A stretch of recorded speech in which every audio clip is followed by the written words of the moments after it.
And then if this gets a feed over here, there we go. Oh, funny. Is that going to create a new stream? It must have went live automatically. So apparently we are live and streaming again. I don't know if this is going to create two separate videos like it was supposed to.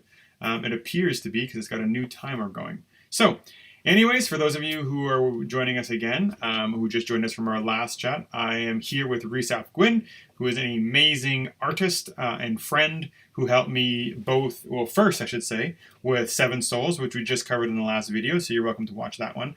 But we are here now to talk about Sea Change, a little less glare with the blinds down. Sea Change, which is our family-friendly version of Gorus Maximus, which that's the safe cover anyway. So anyways, it's our family-friendly version with some gorgeous underwater art. I should mention it before I forget for later. One of the things that I love about it as well is we're actually donating proceeds of the game sales to organizations cleaning up the oceans. So giving back. We also tried to remove as much plastic as possible in the game. So there's no plastic wrap on it or anything like that. The cards are not wrapped in plastic, they're wrapped in paper. So trying to be environmentally conscious. Now that we got that out of the way, let's talk about Sea Change, Rhys. So what was your first memory of this? Sea Change, I remember you sent me an email with a different name. I don't know if you wanted to. That's right. We were originally going to call it Porpoise Maximus because I thought that was hilarious. Because the other game was called Gorus Maximus. So again, because I'm a dad and I think dad jokes are funny, I thought Porpoise Maximus, which was recommended to me, was a great name for the game. So Rhys originally got a request to do art for a game called Porpoise Maximus. Yeah, and of course I was all in for that. But also just the chance to draw sea creatures is just so much fun. It was very exciting to do. And then I think you sent me some ideas for the creatures that you wanted for each of the cards. Actually, to give you credit, if I remember, we both came up with a list of creatures that we thought would be good. That's right. And the best part was, I'm guessing like at least 60-70% of our lists overlapped. We were like, oh, we both agree that these are great ones. And then we were like, oh, this one's actually on your list is better. This one on this list is better. So we just kind of found this perfect list of 16 different creatures. And then it came down to trying. My whole goal with the images here was to try and showcase how just absolutely magical like underwater can be, like in so many strange ways with movements and colors, and to try and get that immediately across to anyone playing. And what's a quick fact about me is I absolutely love swimming. I love being in the water, and I'm a avid scuba diver. Although I can't do it where I am right now, whenever I travel, if I can scuba dive, I will scuba dive for exactly what Rhys is talking about. That underwater feeling. Oh, we have Jeremy dropping in to say hello. How's it going, Jeremy? Good. About you? Good. Are you joining us for this live stream? No, I will pop out. So for Sea Change right here. So that's exactly why I scuba dive. Is Rhys is right. The colors, the movement. As a child, I was unnaturally terrified of sharks and like regular swimming pools, like not logical. But when I finally saw sharks while scuba diving, they move so different from fish that it's beautiful to just watch them like fly, float, glide. They're gorgeous animals to watch. So I'll start going through some of this artwork because I think you did an amazing job capturing the below and sometimes above creatures, which I love. So we will, while you talk, I'll try to go through them somewhat numerically. And again, I won't get into too much of the actual gameplay. It's a trick-taking game. It plays 1 to 8 players. And you can manipulate Trump as you're playing your hand. So you never have a dud hand. That's basically the quick pitch of the game. But if you're familiar with Gorus Maximus, it's the same game, same idea of manipulating Trump. of winning tricks with positive points, like we can see on these guys, and avoiding tricks with negative points, like you can see on those guys. So we will start at the bottom with the reef. Oh, as I drop an extra card, but that is, there goes the purple one, I guess, really wanted to see purple. So that we have the underwater reef, which thanks to the glare is actually glowing, which is nice. Yeah, which packed a lot into that one, I think. There are lots of fish creatures in in there, and a hidden one in the background. I don't know if you'd be able to see it on the screen, but there's a hidden creature in the back there. You can, yeah, you know, it's the part there's a nurse shark. Can we see it? I can only kind of see its spots on its back. That's what I mean. Working with Rhys is so amazing. Like that detail, right? The stuff that you see the card, and you'll see the card a bunch of times, and all of a sudden you'll look and be like, wait a second. And you'll see that extra little bit of detail. So we have the reef. We have the starfish there with a school of fish kind of in the coral, which is absolutely beautiful. Yeah, I like that one. Lots of zoom, like them flying towards this center. Then we have, I'm not going to remember the names of everything. Let's hope I do. We have the anglerfish, which is one of the cards you don't want. You don't want those guys showing up. And one of the things I liked here too is, I mean, everyone thinks of the anglerfish because of that very well-known globe, right? The light that comes out and hangs to try to attract predators to eat it. And what I like, because it's Rhys, is he didn't go with this stereotypical view of just a light bulb and giant teeth. He actually put it in and gave it some movement as it's moving around looking for something delicious to eat. Yeah, it's strange, like, because I had to work with a lot more reference photos for the sea change, because they're actual creatures rather than, characters I can make up. And so trying to find images that showed you how it moved, or videos of how it moved, it was just quite interesting to see what people had. We have, of course, the lovely clownfish and sea anemone. Anemone. Such a good word. I think that took the longest. Oh, God, all those lines? No, it takes so long. It took forever, but it looks good. Real, for sure, to give it kind of that, like, jelly, that soft jelly movement. Right? And that is exactly what it looks like underwater. Like, you don't have this, like, uniform, like, all flattened. You just have this, like, these swirls of, like, as each fish's fins, right, create a current that, like, pushes them in different directions. Sorry, I'm clearly not very good at doing two things at once. And then we have the angelfish. Emperor angelfish, if I'm remembering right. Emperor angelfish, that's right. Yeah. And again, I remember, trying to think of how to do, because that background was quite an interesting sort of jigsaw to play with. Yeah, exactly. And it's you could tell there's been effort because the little details in the coral, right, in the colorings of the background fish. Like, it's not like you just put a random yellow fish, right? Everything, the details in there are so well done. Now we'll go over here. Let's see. So we have this. For some reason, this one turned into one of my favorite cards. Can you guess what it is? I'm not sure. The crabs. The crabs. I don't know why, but like I would seriously consider getting that tattooed. Like I don't know, and just as a caveat, me using my camera to stream through a system online is not capturing the beauty of all these cards with the glares and the detail. Like, it looks fuzzy because of my screen, but it's such a good card. The little eyeballs. Yeah, the ghost crab is such a cool creature. If you look, they're often green. I think green and orange, a lot of them. They look so cool. It's such a neat looking creature.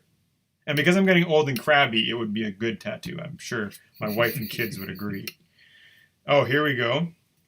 The lovely animal that needs no introduction. Jellyfish.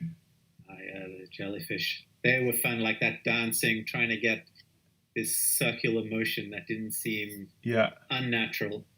And the other thing that's really nice, which people have probably noticed, is that like you're not just using the same background. It's not you're putting this different animal on the same water each time.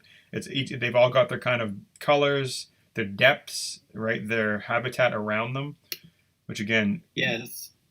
they're all standalone Often it'll pieces. start with the creature itself, and then try to build in foreground, background that complements whatever that creature's doing. Yeah, in the image. and you lead eyes very well, which is nice.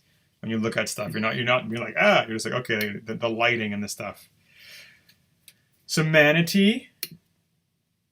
The manatee was one of my favorites, just because I like manatees, I think, and that thick vegetation there just worked really well with just how big. I thought you were going to say are, the thick look of them, and again, I must have been, your muse for this card. You're like working with Conor, so thick.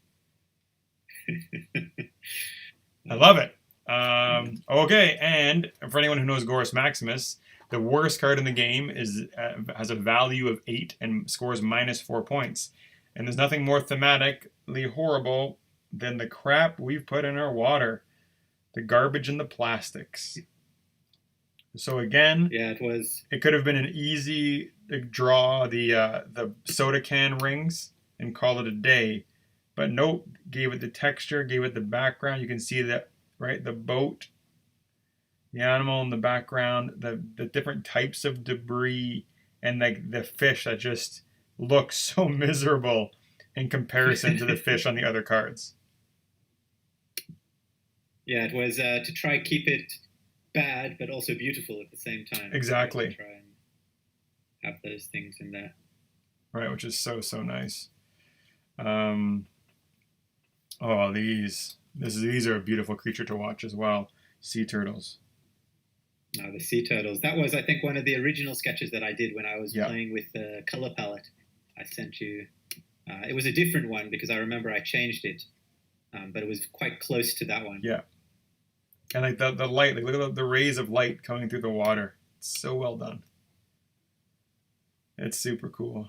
So I get excited at every stage of game creation when I finally have an artist locked in and we're working together. And by working together, I mean they do all the work and I get excited. And each stage, so Rhys would send sketches for me to approve, and then he'd color them and I'd approve them, and then he'd add the lighting, and I'd be like, oh, like every time I see an email from an artist, I get super excited.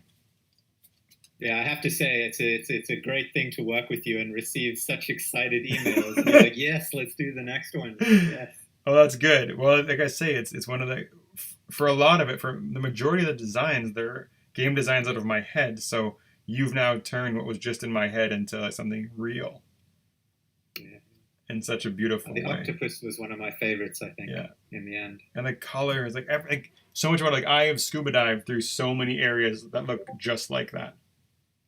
Right, they're just gorgeous. Some manta ray. Yeah, also one of my favorites. Went for this very alien sort of spaceship. Yeah, exactly. Look.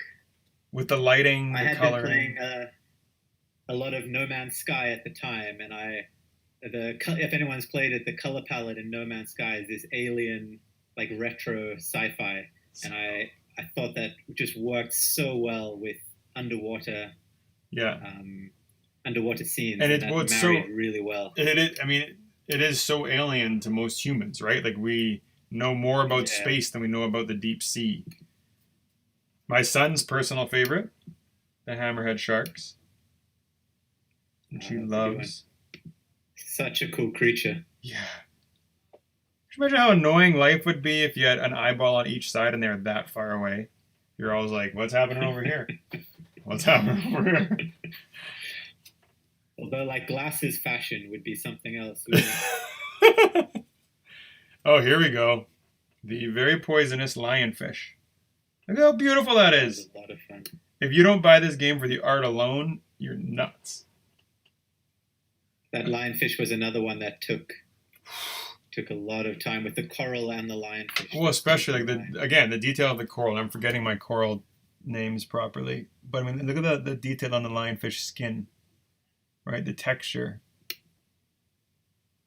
the time of day, like so much of it is so nice. Almost there. Oh, this is. You could tell this story if you want. What are these? The the original porpoises. So for anyone who doesn't But, know, porpoise and dolphins are actually different.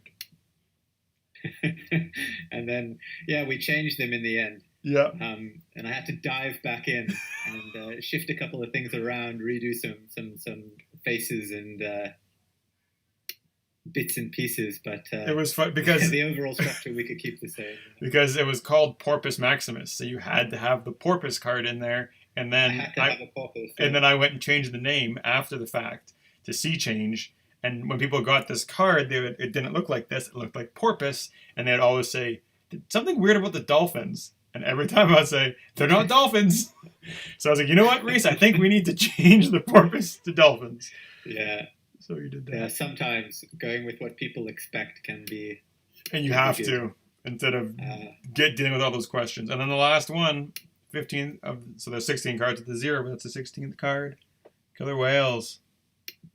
Why is it? I wish it Killer focused. Whales. That was a tough one, I think, to come up with what to do, because you always have the jumping out of the water and the like that splash, right? But I wanted something different, and then I saw all these images of them like rounding up schools of fish. Yeah. And it was just such a cool idea.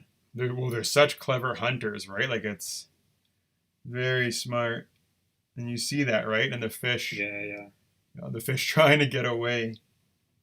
Creating that void around them because they don't want to get eaten. Yeah. I remember this one. I added the fish and then added more and more and more and more. It kept going. Which is exactly right. They can be so dense, the walls of fish. It's super cool. And then just some extra stuff. There's the scoring cards. Again, just that kind of nice sky and water texture for the scoring cards. And then the trump tracking card. Because we have our 5 different suits, and you'll use a different number depending on the number of players, a different number of cards, and nice little fish detail added in those as well, with some iconography to help with any sort of color blind issues. And then the one piece of plastic I couldn't get away from, unfortunately, was putting our little fish in a bag, because we tried without the bag, and it just unfortunately would scratch up all the cards during shipment. But that adorable little guy will go onto your card as you're playing and move as you select your trump. And that is the game. That is Sea Change. We're almost out of time, so that was timed perfectly. But yeah, check it out. Like I say, if you like trick takers or you just like beautiful art, it's 2 great reasons. Check out the game.